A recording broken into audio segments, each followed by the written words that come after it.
আজ আমি তোমাদের সাথে এমন একটা ঠান্ডা ঠান্ডা দুধ শরবতের রেসিপি শেয়ার করতে চলেছি যা গরমের দিনে মাথা ঠান্ডা রাখতে সাহায্য করবে এবং এনার্জিতেও ভরপুর।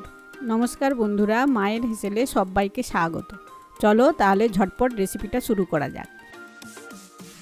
প্রথমেই শরবত বানানোর জন্যে আমি চিনি ক্যারামেল করব, তার জন্য আমি এখানে 1 কাপ চিনি নিয়েছি।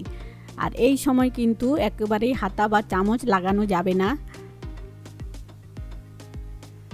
যখন দেখবে এই রকম আস্তে আস্তে কালার ধরেছে তখন হাতার সাহায্যে এটা নাড়তে হবে। তোমরা হয়তো ভাবছো শরবতে তো এমনি চিনি দিলেই হয়, কিন্তু ক্যারামেল চিনির যে সিরাপটা হয় না, তাতে কিন্তু শরবতের টেস্ট আরও দ্বিগুণ বাড়িয়ে দেয়। এই সময় গ্যাসের ফ্লেমটাকে মিডিয়াম রেখে আস্তে আস্তে চিনিটাকে গলতে দিতে হবে। চিনিটা যখন পুরো এইভাবে গলে যাবে তখন কিন্তু গ্যাসের ফ্লেম একদম লো করে দিতে হবে, না হলে চিনি জ্বলে যাবে আর তখন একটা তেতো ভাব এসে যাবে। দেখো কি সুন্দর একটা কালার এসেছে। যখন সুন্দর এরকম একটা কালার চলে আসবে তখন 1 কাপ নর্মাল জল এর মধ্যে দিয়ে দিতে হবে। জল দেওয়ার পরেই দেখবে ক্রিস্টাল মতো হয়ে গিয়েছে। এখানে একেবারেই ভয় পাওয়ার কিচ্ছু নেই, আস্তে আস্তে নাড়তে নাড়তে ওটা একেবারেই সিরাপ তৈরি হয়ে যাবে।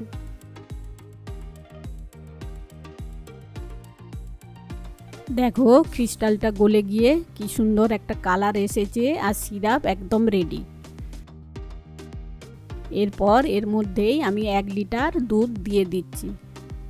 তোমরা তোমাদের প্রয়োজন মতো দুধ আর চিনির পরিমাণটা কম বেশি করে নেবে।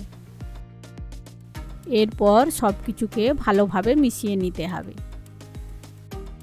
খুব ভালোভাবে মেশানো হয়ে গেলে গ্যাসের ফ্লেমটাকে মিডিয়াম করে এটাকে ফোটাতে হবে।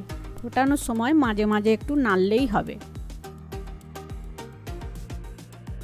এবার একটা বাটিতে আমি নিয়ে নিচ্ছি 2 চামচ কাস্টার্ড পাউডার আর কিছুটা নর্মাল দুধ দিয়ে এটাকে খুব ভালোভাবে মিশিয়ে নেব, কোনো রকম যেন দলা না থাকে। তোমরা যদি এই স্টেজে গরম দুধ ব্যবহার করো তাহলে কিন্তু সঙ্গে সঙ্গে দলা পাকিয়ে যাবে। এই কাস্টার্ড পাউডার দুধটাকে ঘন করতে সাহায্য করবে, আবার এর একটা টেস্টও মিলবে।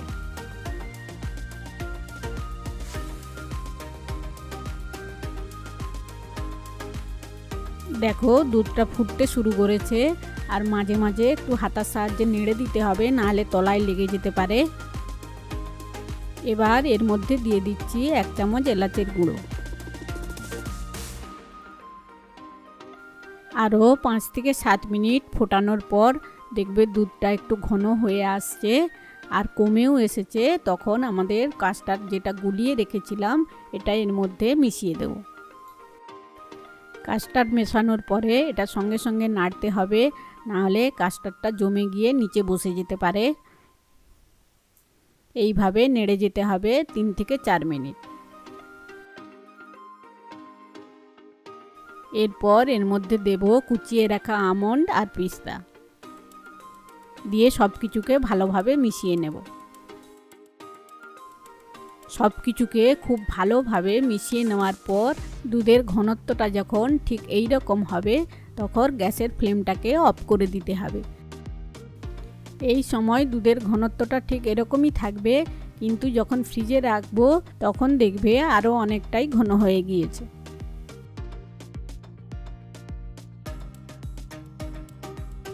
এবার এটাকে ঠান্ডা করে নিতে হবে।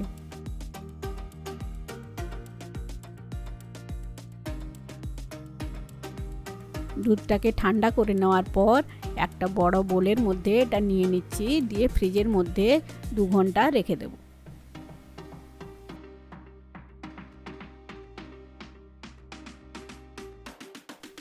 শরবতকে আরও হেলদি করার জন্যে আমি এখানে 2 চামচ সবজা সিডস নিয়েছি।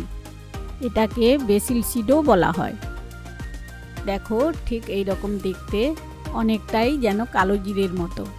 এটা হলো এক ধরনের তুলসীর বীজ। এবার সামান্য পরিমাণ জল দিয়ে এটা 1 ঘন্টার মতো ভিজিয়ে রাখতে হবে। তোমরা এর পরিবর্তে চিয়া সিডও ব্যবহার করতে পারো। এটা যে কোনো অনলাইন প্ল্যাটফর্মে কিংবা মুদির দোকানেও পাওয়া যায়।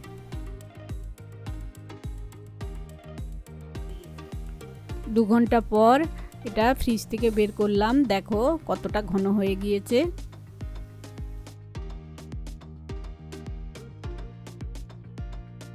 দেখো ভিজিয়ে রাখা সবজা সিডস কীরকম ফুলে ডবল হয়ে গিয়েছে। এবার এইটা এই শরবতের মধ্যে মিশিয়ে দেব।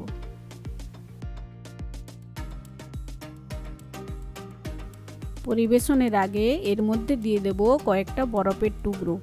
আগে দিলে কিন্তু দুধটা আরও পাতলা হয়ে যাবে, তাই যখনই তোমরা পরিবেশন করবে তখনই বরফের টুকরো দেবে। এই শরবত ফ্রিজের মধ্যে 2-3 দিন রাখা যেতে পারে। এবার অতিথিদের হাতে ঠান্ডা ঠান্ডা গ্লাস তুলে দেওয়ার পালা। একটা গ্লাসের মধ্যেই থাকছে কুলফি, কাস্টার্ড এবং ড্রাই ফ্রুট যুক্ত রাবড়ির টেস্ট। সবশেষে গার্নিশিংয়ের জন্য দিয়ে দেব কুচিয়ে রাখা আমন্ড, পিস্তা আর কেশর। অতিথিরা খেয়ে মুগ্ধ হয়ে যখন রেসিপিটা জানতে চাইবে তখন আমার এই ভিডিওটা শেয়ার করতে ভুলো না। রেসিপিটি যদি তোমাদের ভালো লেগে থাকে তাহলে লাইক করো আর কমেন্ট করে জানিও কেমন লাগলো।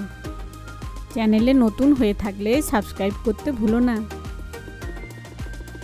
ভালো থেকো, সুস্থ থেকো। আজকে তাহলে আসি, ফিরে আসছি নতুন কোনো রেসিপি নিয়ে।